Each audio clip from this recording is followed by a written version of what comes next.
Hi friends, welcome back to our channel. ఈరోజు ఎపిసోడ్లోకి వెళ్ళిపోదాం. అన్నిటికన్నా ముందుగా ఎపిసోడ్ లేట్ చేస్తున్నందుకు సారీ ఫ్రెండ్స్. ఈరోజు చిన్న పని పడింది. ఎపిసోడ్ ప్రిపేర్ చేసిన అది అప్లోడ్ చేయడానికి ఆలస్యం అయిపోయింది. ఇక లేట్ చేయకుండా ఎపిసోడ్లోకి వెళ్ళిపోదాం.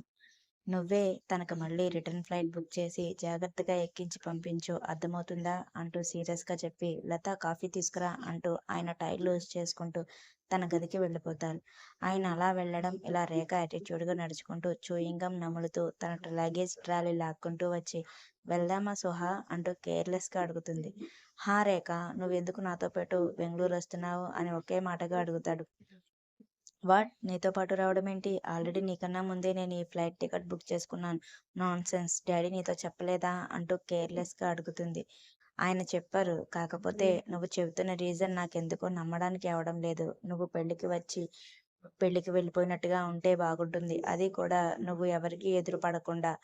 వన్స్ అది కాకుండా విరాట్కి ఎదురుపడ్డావంటే అతడు నిన్ను చంపేసినా ఆశ్చర్యపోవక్కర్లేదు. Be careful. అది ఒక అన్నగా నీకు నేను ధైర్యం చెప్పడం లేదు. విరాట్ గురించి చిన్నప్పటి నుంచి తెలిసిన దాన్ని బట్టి నీకు నేను జాగ్రత్త చెబుతున్నాను. Be careful Rekha. అండ్ మీ పని నువ్వు చేసుకుని మళ్ళీ ఎలా వెళ్ళావో అలానే ముంబై రిటర్న్ అయిపోతేనే నువ్వు సేఫ్గా ఉంటావు అంటూ సీరియస్గా చెప్పి తల్లికి మరొకసారి బాయ్ చెప్పి జాగ్రత్తగా చెప్పి డ్రైవర్ స్టార్ట్ చేసిన కారులో లగేజ్తో పాటు కూర్చుంటే పక్కన అన్న చెప్పిన మాటలు ఈ చెవితో విని ఆ చెవితో వదిలేసి తన బాయ్ ఫ్రెండ్తో మాట్లాడుకుంటూ వచ్చి సుహా పక్కన కూర్చుంటుంది. తన బిహేవియర్కి విసుగ్గా అనిపిస్తున్నా ఇంకొక కొన్ని గంటలు భరించాలి కాబట్టి సైలెంట్గా ఉంటాడు. 30 నిమిషాలలో ఎయిర్పోర్ట్కి వెళ్ళడం, అక్కడ చెక్-ఇన్ ప్రాసెస్ అంతా కంప్లీట్ చేసుకుని మరొక 30 నిమిషాలకు ఫ్లైట్లో అన్నట్టుగానే మరొక గంటన్నరలో వాళ్ళు ఎక్కిన ఫ్లైట్ బెంగళూరులో ల్యాండ్ అవుతుంది. బెదురు చూపులతో, బెదురు కళ్ళతో రాజభవనాన్ని తలపిస్తున్న ఇంటిని చూసి భయం భయంగా గేటు బయట ఆటో దిగి నెమ్మదిగా నడుచుకుంటూ గుమ్మం ముందుకు వస్తుంది ఆమె. శిష్యుడు చెప్పిన టైం దగ్గరకు పడడంతో 1000 కళ్ళతో కోడలి కోసం ఎదురు చూస్తున్న సునీత గారు హారతి పళ్ళెంతో గుమ్మం దగ్గర రెడీగా ఉంటారు.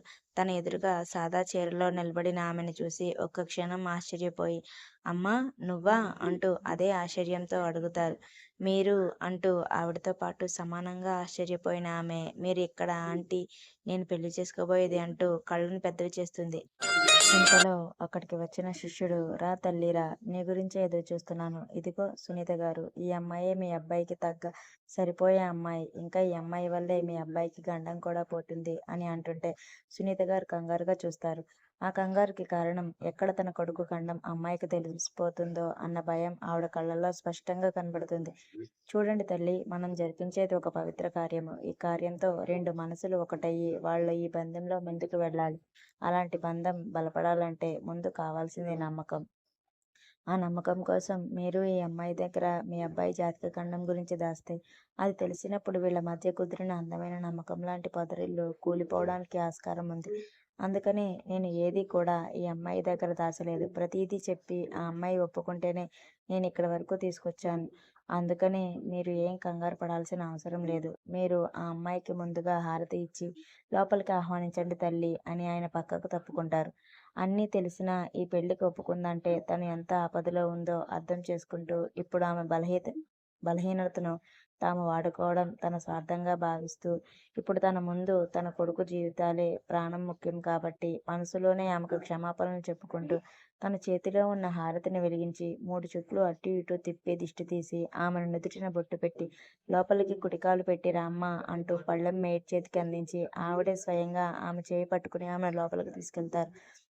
ఎప్పుడో తనతో మాట్లాడే ఆవిడ, అంత ఆత్మీయంగా పలకరించే ఆవిడ, ఎంత సాదాసీదాగా ఉన్నా ఆవిడ హంగు ఆరిపోవటం, వాళ్ళ అధికారం ఆ ఇల్లు చూస్తేనే అర్థమైపోవడంతో ఇంకొంచెం భయంగా ఆ ఇంటి రూపురేఖలంతా చూసి భయం వేసి ఇప్పటికిప్పుడు అక్కడి నుండి పారిపోవాలనిపిస్తున్నా తన బలహీనత తన అవసరం గుర్తు చేసి ఆపేస్తుంది.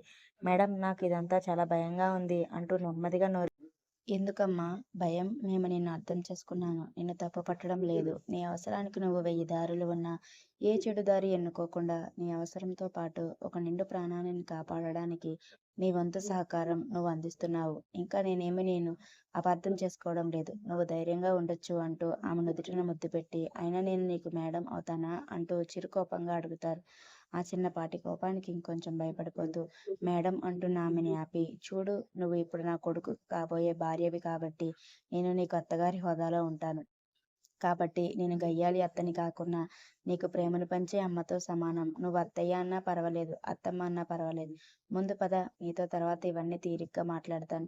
ఇప్పుడైతే నిన్ను పెళ్లి కూతురుగా తయారు చేస్తాను అంటూ కింద ఉన్న గెస్ట్ రూమ్లోకి తీసుకుని వెళ్ళి ఆమె భయపడిపోతున్నందుకు ఒంటి మీద ఉన్న శారీతోనే ఆమెను నగలతో అలంకరించి లూజ్గా ఉన్న హెయిర్ని జడలా వేసి పూల జడ పెట్టి పెళ్లి కూతురుగా తయారు చేస్తారు.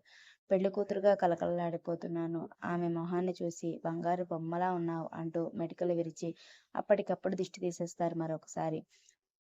ఆవిడ ప్రేమకు సన్నగా కళ్ళల్లో కన్నీళ్లు తిరగడంతో వాటిని ఆవిడ చూడకుండా పక్కకు తిరిగి తుడిచేసుకుని బలవంతపు నవ్వు నవ్వుతుంది. కానీ అవి తుడిచేసిన ఆవిడ ఇంకా వస్తున్న కన్నీళ్లను తుడిచి, ప్లీజ్ తల్లి, నువ్వు బాధపడద్దు. ఇలాంటి శుభకార్యంలో ఏ ఆడపిల్లకైనా తన కన్నతల్లి తోడు కావాలనిపిస్తుంది. ఇప్పుడు నువ్వు అందుకోసమే బాధపడుతున్నావని కూడా నాకు తెలుస్తుంది. కానీ కొంచెం ఓపిక పట్టమ్మా, అన్నీ సరైపోతాయి. నేను మీ అమ్మగారికి ఏం కానివ్వను. ఆవిడని ఎక్కడికి తీసుకుని వెళ్ళినా బాగు చేసి మీకు అప్పగిస్తాను. పెళ్లి కూతురుగా ఇలా కన్నీళ్లు పెట్టుకోకూడదమ్మా ధరణి, ప్లీజ్ ఏడవకు అంటూ మరొకసారి ఆమెను తృప్తిగా చూసుకుని, పద అంటూ ఆమెతో తీసుకుని హాల్లోకి వచ్చేటప్పటికి స్వామీజీతో పాటు పంతులు గారు, ఆదిత్య గారు కంగారుగా మండపం అంతా ఏదో వెతికేస్తూ కనిపిస్తారు. ఏమైంది అంటూ ఒకరి ముఖం ఒకరు చూసుకుని ఏమైంది అని అడుగుతూనే ధరణిని అక్కడే ఉన్న సోఫాలో కూర్చోబెట్టి ఆదిత్య గారి దగ్గరకు వచ్చి, ఏమైందండి, మీరు ఎందుకు అంత కంగారు పడిపోతున్నారు, ఏం వెతుకుతున్నారు అని ఆశ్చర్యంగా అడుగుతారు. అది అంటూ నాంచుతున్న ఆదిత్య గారి మాట పూర్తవకుండానే, తల్లి, ఇక్కడ పెట్టిన తాళి కనిపించడం లేదమ్మా, ఇప్పటి వరకు ఈ కుంకుమ పళ్ళల్లోనే ఉంది, ఇప్పటికిప్పుడు మాయమైపోయింది, నాకు ఏం చేయాలో అర్థం కావడం లేదమ్మా. ఆ తాళితోనే ఇప్పుడు నీ కొడుకు ఈ అమ్మాయి మెడలో 3 ముళ్ళు వేయాలి అని అంటున్న శిష్యుని మాటకి ఆవిడ షాక్ అయిపోతే, అప్పుడే గుమ్మంలోకి వచ్చిన వ్యక్తులను చూసి దాదాపు కళ్ళు తిరిగి పడిపోయినంత పని అవుతుంది ఆవిడకు. హాస్పిటల్లో వినీత్తో హార్ష్గా మాట్లాడి కోపంగా క్యాబ్ ఎక్కేసి సీట్కి తలవాల్చుకున్న భూమి మనసులో ఎన్నెన్నో గందరగోళాలు. నన్ను క్షమించండి వినీత్ గారు, మీ ప్రేమను అందుకునే స్థాయి లేదండి. అది మీకు చెప్పినా అర్థం చేసుకోరు. ఇంకా కావాలని నా మీద ప్రేమతో సమస్యల వలయంలోకి అడుగు పెడతానంటారు. అదంతా నాకు ఇష్టం లేదు. మీ ప్రేమ ఎంత స్వచ్ఛంగా అందంగా ఉందో అంత అందమైన హద్దులు లేని ప్రేమను మీ మీద కురిపించే అమ్మాయి డెఫినెట్గా మీ లైఫ్లోకి వస్తుందండి. నేను మిమ్మల్ని ఇలా మాటలతో అనడానికి కూడా నా మీద మనసు విరిగిపోవాలని అలా అన్నాను, నన్ను క్షమించండి అంటూ మనసులోనే వినీత్కి క్షమాపణలు చెప్పుకుని వెంటనే తన హ్యాండ్ బ్యాగ్లో ఉన్న మొబైల్ తీసి హాసినికి, సందీప్కి తను చెప్పాల్సిందంతా టైప్ చేసి అది వాళ్లకు చేరడానికి టైం సెట్ చేసి మొబైల్ పక్కన పడేస్తుంది. ప్లీజ్ సందీప్, హాసిని, మీరిద్దరూ నన్ను అర్థం చేసుకుంటారని అనుకుంటున్నాను. ఇప్పుడు నాకు మరొక దారి లేదు. వీలైనంత తొందరగా మనం దూరంగా ఉండడమే నాకు ముఖ్యం.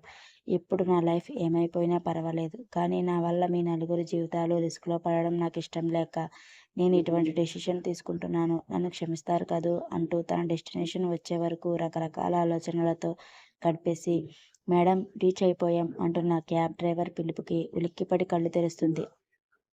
హా అంటూ కళ్ళు తుడుచుకుని అతనికి ఇవ్వాల్సిన మనీ చేత్తో పట్టుకుని మరొక చేతితో హ్యాండ్ బ్యాగ్ భుజానికి తగిలించుకుని నెమ్మదిగా దిగి తను ఎప్పుడు వచ్చే గుడికి గాలి గోపురాన్ని ఒకసారి చూసి మౌనంగా అతనికి మనీ ఇచ్చేసి ఏ భావం లేకుండా ఒక్కొక్క మెట్టు ఎక్కి గుడిని చేరుకుంటుంది. అప్పటికే అక్కడున్న వ్యక్తి భూమిని చూడగానే కోపంగా తన దగ్గరకు వెళ్ళి, ఏంటి ఇంత లేట్, నీకోసం నేను ఇక్కడ పిచ్చివాడిలో ఎదురు చూడాలా, అసలు నాకు ఈ గుడులు గోపురాలంటేనే చిరాకు, కానీ నీ వల్ల రావాల్సి వచ్చింది అని కోపంతో రుసరుసలాడిపోతాడు. సార్ ప్లీజ్ సార్, చిన్న పని పడి రావడం ఆలస్యమైంది అని చిన్నగా కళ్ళను కిందకు దించేసుకుని సమాధానమిస్తుంది భూమి.